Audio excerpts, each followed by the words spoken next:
अरे छड़ी वञा तो अॼु हिन चंबाई बाबा जो मां बि नालो घणो ॿुधो आहे। वञा विच झंगल में जेको रहे थो यार एॾी त हक हक चंबाई बाबा बचाओ जो कीअं चढ़ंदो आहे। उठ बाबा उठ हुकुम कर।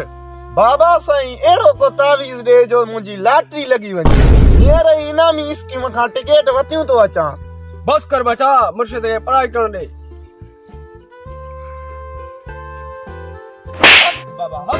उठ बचा तुंहिंजी मुराद पूरी थी वई। हक हक हल बाबा हल तुंहिंजी मुराद पूरी थी वेंदी। हक हक बाबा वाह चंबाई बाबा वाह तुंहिंजे हिक ई चंबे सां मुंहिंजो मेहरान कार सफ़ा न्यू निकितो आहे। बाबा वॾो तुंहिंजे दुआ में असर हक बाबा। मुरीद हे छा आंदी बाबा।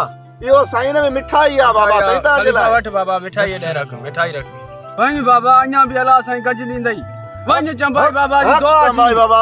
छा हाल आहे? अस्सलाम वालेकुम। वालेकुम सलाम। खैर आहे खुशा? खैर आहे। मुंहिंजो हिकिड़ो मसलो आहे मुंहिंजो।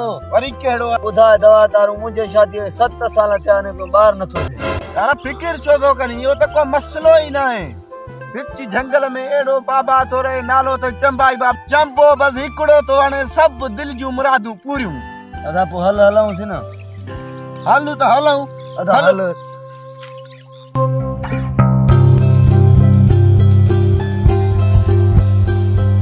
हेॾी झंगल में थो रहे एॾो करामत बाबा वारो। पुछा न करे मुर्शिद साईं वॾो करामत वारो आहे तॾहिं त हिन भरन में थो रहे। अच हक हक बाबा। मुर्शिद खैर बाबा। खैर बाबा कीअं चढ़ थियो बाबा हुकुम कयो। बाबा मुंहिंजे शादीअ 7 साल थिया आहिनि को औलाद ई नथो थिए।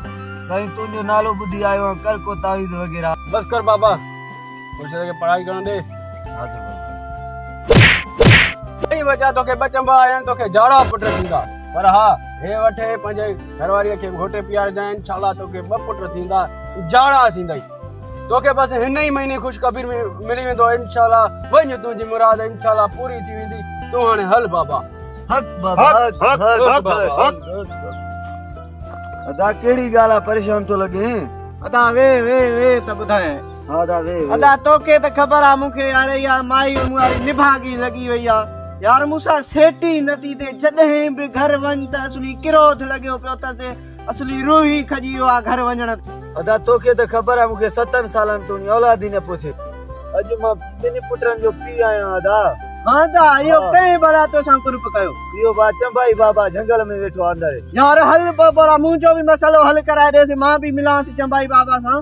बोला हल भला मने को मुंहिंजो बि मसलो हल करे विझे यार मां हिन निभागीअ में फासी वियो आहियां। हल अदा हल हल मूंखे बाबा चंबा आहे त 2 पुट जा। बस कर कुर्ब बाबा चंबा हणाईंदासीं पाण। हा अचो बाबा चंबाई बाबा बादशाह खैर बाबा मुर्शिद साईं। खैर बाबा खैर खैर वे कीअं चढ़ थियो आहे भला बाबा हुकुम कर। भाई बाबा साईं मूंसां वॾो मसइलो आहे। जेके पैसा वठे जेका बि शइ वठे असली मां तोखे छेला बि हाणे ॾींदुमि। बाबा मुंहिंजो मसइलो हल कर। हुकुम कर बाबा। बाबा साईं असल में मूंसां माई मुंहिंजी नथी सेट थिए। वाह घर में किरोध लॻो पियो त जॾहिं बि वञ घर में किरोध। बाबा साईं अहिड़ो को तावीज़ ॾे जो मुंहिंजी गुलाम थी वञे। हीअं मां बाबा साईं इहो कुर्ब कर मूंसां। इहो तुंहिंजो मसलो कॾहिं बि बाबा हल न थींदो। पर बाबा साईं छो छाजे करे? बचा तावीज़नि जे दुनिया में अञा ताईं को बि अहिड़ो तावीज़ न आहे चयो हिन भलाइण जो। हाणे बाबा तोखे गुलाम थी रहणो पवंदो। मूंखे 50 चंबो हाणे पर मूंसां इहो मसइलो हल कर बाबा। बाबा मुंहिंजी त ॻाल्हि ॿुध न बचा। मां बाक़ी जंगल छो वसाया आहिनि इन बलाइनि जो बाबा चकर आहे। इहे बला बाबा मां इहो पाण जे जंगल अची वसाया आहिनि चंबाई बाबा। बस बाबा जी जिउंदे पिया पिनियूं दे मुरादा बाबा असांजी बस मुराद पूरी थी वई। तूं पाण ई जॾहिं दर बदर हिन बलाउनि जे करे त पोइ असां बि घर था वञूं था 24 कलाक में।